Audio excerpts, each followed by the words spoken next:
내 몸을 지키는 건강백서, 건강업, 울산업. 안녕하세요, 박성원입니다.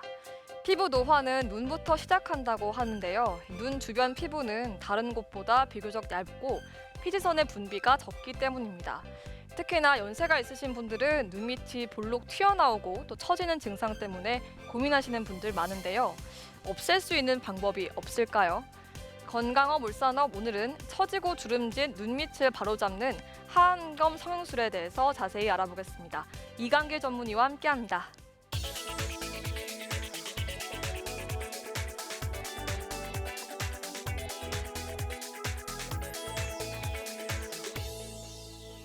네, 먼저 눈밑 처짐이 생기는 원인을 파악해야 될 텐데요. 왜 처지게 되는 걸까요? 예, 우리 나이가 들어서 노화가 일어나면 눈 밑에 지방을 싸고 있는 근막이 있습니다. 그 근막이 힘이 약해지면은 그게 그 압력에 의해서 밖으로 밀고 나오게 됩니다. 밀고 나오게 되면은 눈 쪽 피부도 같이 밀려서 불수간 그런 모양이 되겠습니다. 네, 그러면 이 하안검 성형술이 필요한 경우는 어떤 경우인가요? 한 세 종류로 나눠서 생각할 수 있는데, 주름은 별로 없으면서 눈밑만 튀어나온 경우가 있습니다. 그런 경우는 눈 뒤쪽 결막에서 지방을 빼주거나 재배치를 해주면 되고요. 또 주름은 어느 정도 있는데 많이 튀어나온 경우가 있습니다. 그런 경우도 눈 뒤쪽에서 지방을 제거해 주거나 재배치해 주거나 빼주면 되고요. 그리고 겉에 쪽 주름은 고주파라든가 레이저를 이용해서 좀 개선시켜 주면 되겠습니다. 그리고 마지막으로 주름이 아주 심하면서 눈이 튀어나와 있는 경우가 있습니다.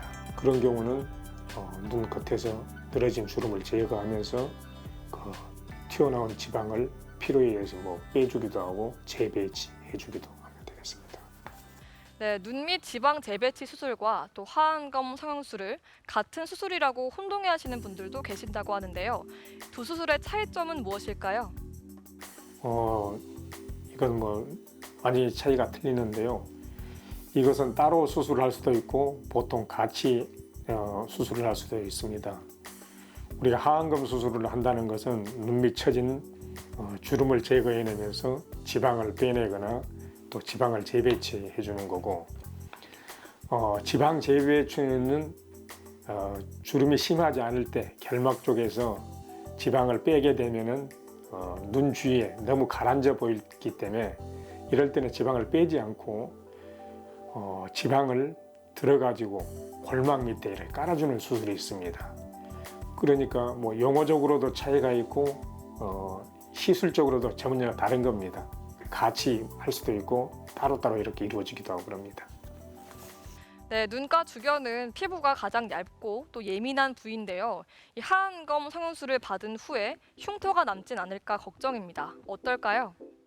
예, 흉터는 크게 걱정할 필요가 없습니다.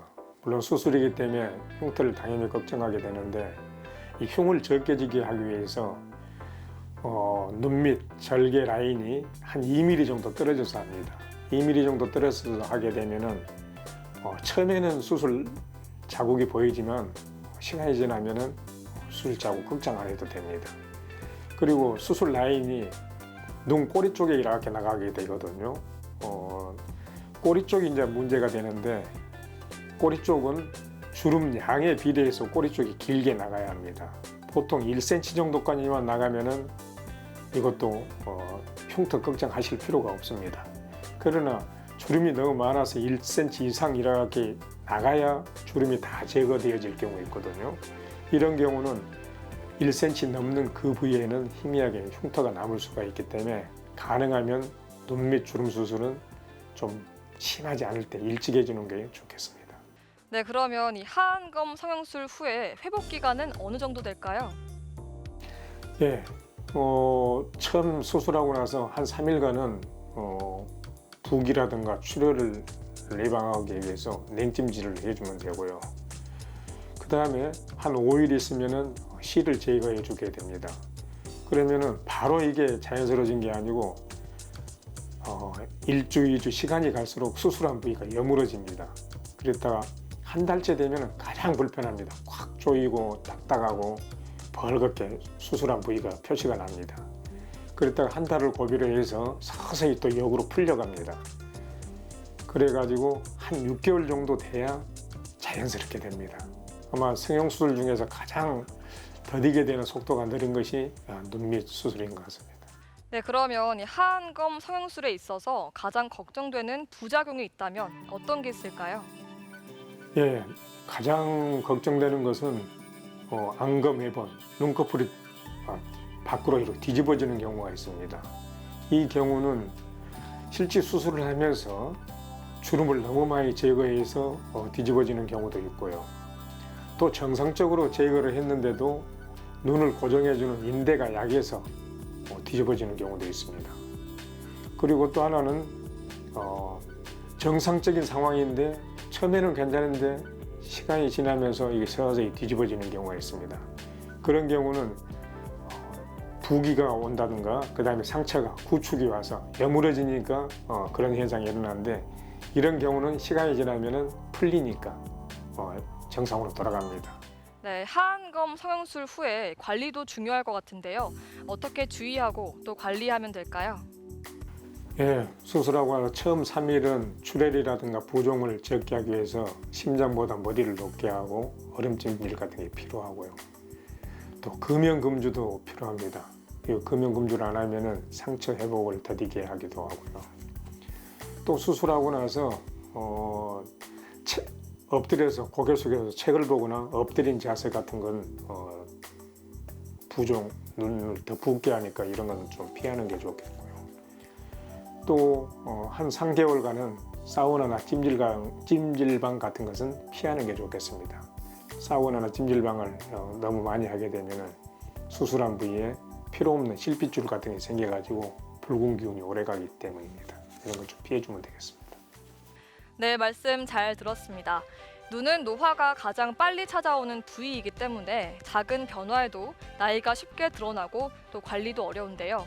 눈꺼풀 처짐 현상이 심해지면 미용상의 문제뿐 아니라 기능적인 문제로 이어질 수 있다고 하니까 개개인의 눈 상태에 따라서 적합한 방법을 선택해서 치료하는 게 좋겠습니다. 오늘도 요가 동작 함께 배워보시면서 저는 그럼 여기서 인사드리겠습니다. 고맙습니다. 오늘 저와 함께 배워보실 자세는 골반과 복부 근력을 강화시켜주는 자세입니다. 자, 두 다리를 앞으로 뻗어주시고 골반 넓이로 벌려주세요.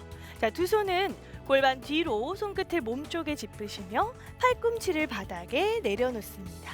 자, 이때 팔꿈치에 기대지 않도록 팔꿈치 바닥을 지그시 밀어내 어깨를 활짝 열어주세요. 자, 발목을 몸쪽으로 당기신 상태에서 발을 안쪽으로 틀어서 오른 엄지발가락을 왼쪽 엄지발가락 위에 겹쳐서 올려줍니다. 호흡을 마시고 내쉴 때 복부를 지그시 당겨 다리를 위쪽 사선 방향으로 올려주세요. 마신 호흡에 아래 사선으로 내려갔다가 내쉴 때 복부 당기며 위쪽 사선으로 올려줍니다.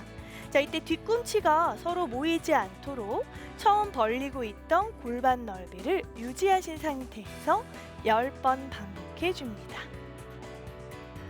반대쪽도 같은 방법으로 진행해 주세요.